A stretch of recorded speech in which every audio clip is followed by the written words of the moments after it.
शिव अंत में अनंत हैं। इस सृष्टि के रचयिता भी वही हैं और इसका विनाश करने वाले भी वही हैं। यह जन्म और मृत्यु दोनों से परे हैं। लेकिन शिवजी रहते कहाँ हैं? इस ब्रह्मांड में शिवजी कहाँ पर मौजूद हैं?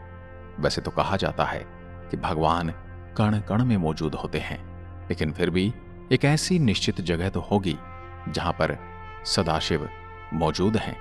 और आज हम आपको यही बताने वाले हैं कि इस ब्रह्मांड में आखिर शिव कहां पर हैं। स्वागत है आपका मिस्ट्री ऑफ गॉड चैनल पर। भगवान शिव को द डिस्ट्रॉयर यानी संहारक कहा जाता है, यानी कि वह जब चाहे इस सृष्टि को समाप्त कर सकते हैं और जब भी अन्याय बढ़ता है तब वो आते हैं इसका नाश करने के लिए।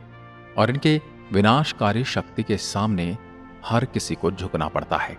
अब अगर ये अन्याय को खत्म करने आते हैं तो ये कहां से आते हैं, यानी कि वो अन्याय का नाश करने के लिए धरती लोक पर कहां से आते हैं, उनका स्थायी वास कहां है। शिव पुराण की माने तो उसमें लिखा है कि शिव जी का घर यानी कि उनका वास कैलाश पर है।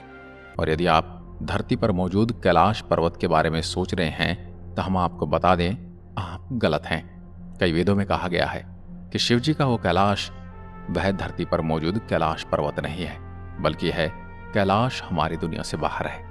आपको पता होगा कि हमारी यह सारी दुनिया आयाम यानी कि डायमेंशन से बनी हुई है।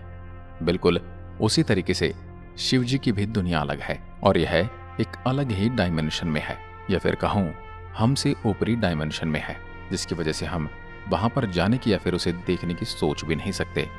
लेकिन फिर भी हम इसे समझने की कोशिश कर सकते हैं। हमारे लिए विशालकाय लगने वाली पृथ्वी हमारे सौरमंडल का एक छोटा सा भाग है। हमारा यह सौरमंडल हमारे गैलेक्सी का एक छोटा सा भाग है। इस गैलेक्सी में लाखों करोड़ों नंबर और ग्रह मौजूद हैं, यानी कि पृथ्वी जैसे भी ग्रह हो सकते हैं। और जब तक वैज्ञानिक बस हमारी ही गैलेक्सी को ढंग से नहीं समझ पाए हैं, क्योंकि हमारे लिए अनंत है, पर इससे भी अगर बाहर जाया जाए तो एक नहीं बल्कि अनेक गैलेक्सी देखी जाएंगी। यहाँ पर अनगिनत गैलेक्सी मौजूद हैं, और अगर उससे भी ऊपर जाया जाएगा तो आपको अनगिनत गैलेक्सी का एक बड़ा सा जाल दिखेगा। एक आम इंसान या फिर कहूं कि इंसानी दिमाग के लिए यही सोच पाना एक बहुत ही बड़ी बात है। लेकिन वही देखा जाए तो अगर इससे भी आगे जाया जाएगा तो हमें ब्रह्मांड का छोर मिलेगा, यानी कि वह जगह जहां पर ब्रह्मांड का अंत होता है। लेकिन वही हमारी सृष्टि में बस एक ही ब्रह्मांड नहीं है, यहां पर भी अनेक ब्रह्मांड हैं और अनगिनत संभावनाओं के साथ ही यह ब्रह्मांड बस बढ़ते जा रहे हैं, यानी कि यहाँ पर मल्टीवर्स पॉसिबल है। वैज्ञानिक अब मान रहे हैं कि सच में मल्टीवर्स हो सकता है, लेकिन वही हमारे सनातन धर्म में हजारों साल पहले ये सब बताया जा चुका है कि सच में कहीं ब्रह्मांड मौजूद हैं और यहाँ पर मौजूद हर एक ब्रह्मांड में अपने ही अलग नियम हैं। जैसे कि आपको पता होगा कि हर एक ब्रह्मांड के कुछ नियम होते हैं जो कि तोड़े नहीं जा सकते, यानी कि कुदरत के वह नियम जो इंसान की सोच से परे हैं। और इसी तरीके से हर एक ब्रह्मांड में अपने अलग ही नियम हैं, और इसी वजह से अलग नियम होने के कारण से हर एक ब्रह्मांड के अलग तरीके के जीव जंतु और ग्रह विद्यमान हैं, जिसके बारे में हम इंसान तो कल्पना भी नहीं कर सकते, क्योंकि अब तक हमने आपको जो भी बताया है वह अनंत ब्रह्मांड है। लेकिन फिर भी वो सब सिर्फ 3 डायमेंशनल है। डायमेंशनल यानी कि आयाम। हम भी 3 डायमेंशनल बीइंग हैं, यानी कि हम बस 3 आयामों को महसूस कर सकते हैं। एक है ऊपर नीचे होना, दूसरा है दाएं बाएं होना और तीसरा है आगे पीछे होना। और ऐसा करके हम 3 डायमेंशन में जीते हैं। और आप जिस डायमेंशन में रहते हो उससे एक डायमेंशन कम ही देख सकते हो, यानी कि हम चीज को 3D में देख सकते हैं। इसका मतलब होता है हम 4 डायमेंशन में रहते हैं। और चौथा आयाम है वक्त यानी समय। हम 3 डायमेंशन को तो कंट्रोल कर सकते हैं, लेकिन चौथे डायमेंशन यानी कि वक्त को नहीं संभाल सकते। यह एक ही गति से निरंतर बढ़ते रहता है और इसे हम बस आगे की तरफ जाता ही महसूस कर सकते हैं। और हमारी ये जो 4 आयामों वाली दुनिया है, यानी कि 4 डायमेंशनल दुनिया है, उसे ही भौतिक दुनिया कहा जाता है। इसमें अन्य ग्रहों के बारे में भी बताया गया है जहां पर जीवन मौजूद है, यानी कि वैज्ञानिक जिस चीज को कई सालों से ढूंढ रहे हैं कि हमारे अलावा भी इस यूनिवर्स में दूसरा जीवन है या नहीं, यह हमारे सनातन धर्म में पहले से ही बताया गया है। जी हाँ, और भी ग्रह हैं जहां पर जीवन मौजूद है। इन्हें लोक कहा जाता है। इस तरह 14 लोक हैं जहां पर जीवन मौजूद है। ये लोक हैं स्वर्गलोक, महरलोक, जनलोक, तपोलोक, भुवरलोक, भुरलोक, अतल, वितल, सतल, रसातल, तलातल, महातल और पाताल। इसमें भूरलोक यानी हमारी धरती, जहां पर हम इंसान निवास करते हैं, वह स्वर्गलोक जहां पर देवता निवास करते हैं।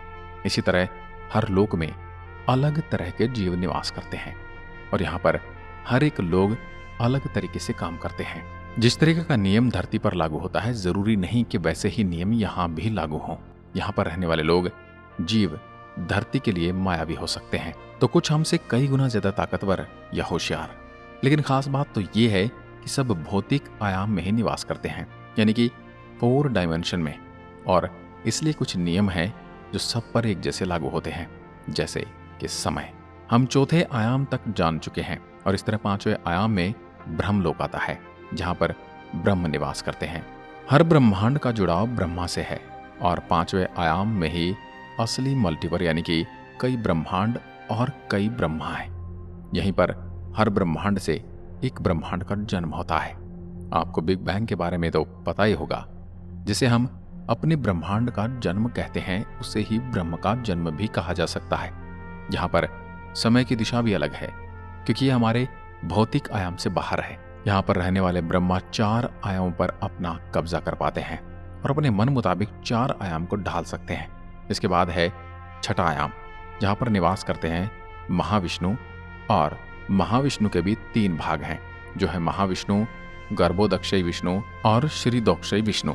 इसी आयाम में महाविष्णु को महात्मा कहा जाता है, क्योंकि सब कुछ उन्हीं से तो बना है और उन्हीं में मिल जाता है। इसी आयाम में महाविष्णु ऊर्जा और तत्वों का निर्माण करते हैं। उनके बाद गर्भोदक्षयी विष्णु से ही हमारी सृष्टि की रचना होती है। उन्हीं से ब्रह्म का जन्म होता है और वहीं से फिर 14 लोक बनते हैं। जैसे आप जानते हैं कि विष्णु जी की नाभि से ब्रह्मा का जन्म होता है। हम गर्भोदक्षयी विष्णु को ही सिंगुलैरिटी कह सकते हैं, यानी कि डिवाइन बीइंग। इसके बाद इनका तीसरा भाग है श्रीदोक्षयी विष्णु, जो हमारी भौतिक सृष्टि के हर तत्व और प्रमाणों में लीन है। यहाँ हम ये कह सकते हैं कि तत्व है महाविष्णु को भौतिक तत्व है और श्रीदोक्षयी विष्णु महातत्व है। और इसलिए कहते हैं कि भगवान हर कण में है, यानी हर एक छोटे एटम में जो ऊर्जा होती है वो श्रीदोक्षयी विष्णु का भाग है। जब हम मेडिटेशन करते हैं तो हम इस भाग को स्वयं भी महसूस करते हैं। पुराणों में देवता और राक्षस इसी तत्व से परमात्मा से जुड़ते थे। इसका ज्ञान आज हम नहीं रखते। आपको पता होगा, पहले लोग बस तप यानी मेडिटेशन करके दिव्य शक्तियां पा लिया करते थे। वो ये 6ठे आयाम में जाकर ही कर पाते हैं। इसके बाद है 7वां आयाम, जिसे सत्य आयाम कहते हैं। इस आयाम को ज्ञान का भंडार कहा जाता है। जब योगी गहन साधना करते हैं तब वो विष्णु तत्व से इसी आयाम में जाना चाहते हैं। महान तपस्वी जो कि अपने श्राप से तुरंत लोगों को भस्म कर सकते थे, उनके पास विष्णु तत्व हुआ करता था। यहाँ पर ऐसा ज्ञान है जो मनुष्य को भी देवता की श्रेणी में पहुंचा देता है। कोई महान आत्मा ही यहाँ तक पहुंच पाती है और उसका ज्ञान अनंत तक पहुंच जाता है। इसके बाद है 8वां आयाम, जिसे कैलाश कहा जाता है। इस आयाम में भगवान शिव का भौतिक रूप निवास करता है। उनका कार्य ही 7 आयामों का संतुलन बनाए रखना है। इसी आयाम से जब भगवान शिव हमारी भौतिक सृष्टि में आते हैं तो महाप्रलय लाते हैं। इसलिए सिद्ध योगी 7वें आयाम का ज्ञान पाकर भगवान शिव को पाना चाहते हैं। यही मोक्ष का द्वार है, स्वयं को शिव को समर्पित करना। लेकिन ये भगवान शिव का भौतिक रूप है, जिसे विनाशक माना जाता है, जबकि सदाशिव तो बिना रंग रूप के, बिना आकार के कहा जाता है। तो ये कहाँ रहते हैं? दरअसल अभी 2 और आयाम बाकी हैं। जो कैसे दिखती है, वहाँ क्या होता है, और ये सब हम जैसे आम इंसानों की कल्पना से बाहर है। जो लोग तप और विष्णु तत्व के आधार पर ज्ञान भंडार तक पहुंच जाते हैं, वही इन आयामों की कल्पना कर सकते हैं। 8वें आयाम के बाद है 9वां आयाम, जिसे कहा जाता है वैकुंठ। इसी आयाम में नारायण निवास करते हैं, जो हर आयाम का निर्माण रूप है। वही सृष्टि और आयामों के संचालक हैं। यही मोक्ष को प्राप्त करने का अर्थ है। आत्मा का परमात्मा में लीन हो जाना, वो सब यही होता है, यानी नारायण में समा जाना। और आपको भी पता होगा, छठे आयाम में मौजूद भगवान विष्णु नारायण के ही भाग हैं, यानी एक ही रूप के अलग भाग, क्योंकि हर आयाम का अलग कार्य है जो सही से संभालना जरूरी है। अगर ऐसा नहीं किया जाएगा तो महाप्रलय आ जाएगा जो सब कुछ तबाह कर देगा। 9वें आयाम से ही आयामों का निर्माण होता है। इसके बाद है 10वां आयाम यानी अनंत आयाम। यही वो आयाम है जहां पर सदाशिव निवास करते हैं, जिनका न कोई रूप रंग है न कोई आकार। उन्हें ही परम सत्य परमात्मा कहा जाता है, उन्हें ही विराट रूप कहा जाता है। अनंत आयाम में सब कुछ बस अनंत है। आपको पता होगा, महाभारत में श्री कृष्ण ने अर्जुन को विराट रूप दिखाया था, तो इसमें श्री कृष्ण बड़े नहीं हो गए थे और न ही उन्होंने सारे देवी देवताओं को दिखाया था। उन्होंने अर्जुन को 10वां आयाम दिखाया था। जैसे हम 3D चश्मे से 3D मूवी देखते हैं, बिल्कुल वैसे ही श्री कृष्ण ने अर्जुन को 10वां आयाम दिखाया था, जहां विराट रूप दिख सकता है। यहां शिव नहीं सदा शिव रहते हैं, जो कहीं नहीं है और कहीं न होकर भी वो हर जगह हैं। अब आप इस वीडियो के बारे में अपनी राय रखते हैं कमेंट बॉक्स में, हमें जरूर बताएं और इसी तरह की वीडियो देखने के लिए चैनल को सब्सक्राइब जरूर करें। धन्यवाद। जय हिंद, जय भारत।